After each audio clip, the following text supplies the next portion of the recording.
Как бы люди ни говорили, в истории Кыргызстана это все-таки не отрефлексированная страница.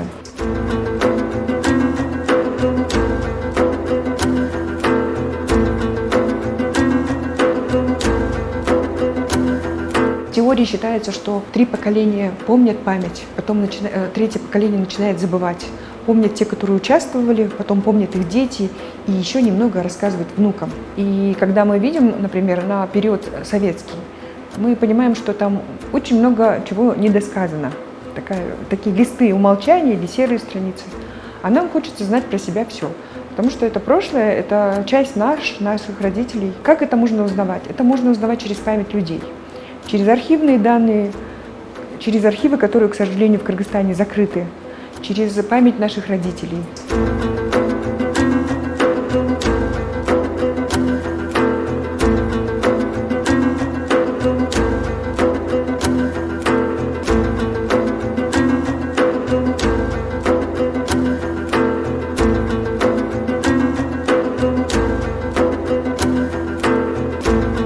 Это была часть борьбы за суверенитет, часть борьбы за национально-освободительной, потому что речь шла о национальном. Это страничка истории, которая там лет 30 после 17-го года была открыта, потому что она подавалась как борьба, классовая борьба между бедными и богатыми. А потом закрылась эта страничка.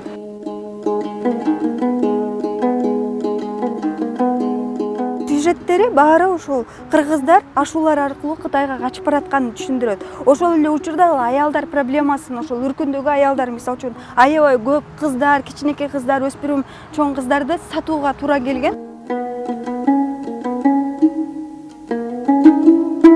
Бул көрүстөндө 1916-жылы көз жумган аялдын сөөгү жатат. Ал сөök 2006-жылы Ысык көлдөгү сөök ашуусунан табылган. Бул сөök ошол 1916-жылы каза болгондордун жалпы арбактарына образды түрдө аял болгондуктан Ажар деп ат берилип, кийин Ажардын чоң эстелиги тургузулсун деген ниетте ушул ташта да жазылып турат. Бул жакта Ажардын эстелиги орнотулат деп.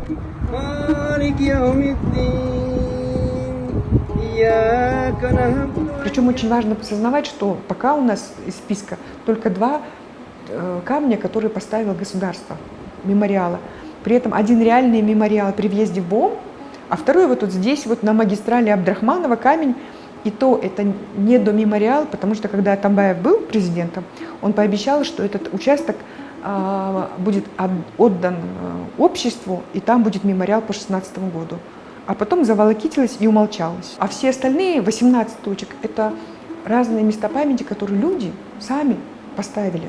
Это в Карако есть большой мемориал, называется Кырк-Шиит, 40 жертв. По масштабу этот мемориал может поспорить, например, с мемориалом Ат-Табиита, куда все люди ездят и знают.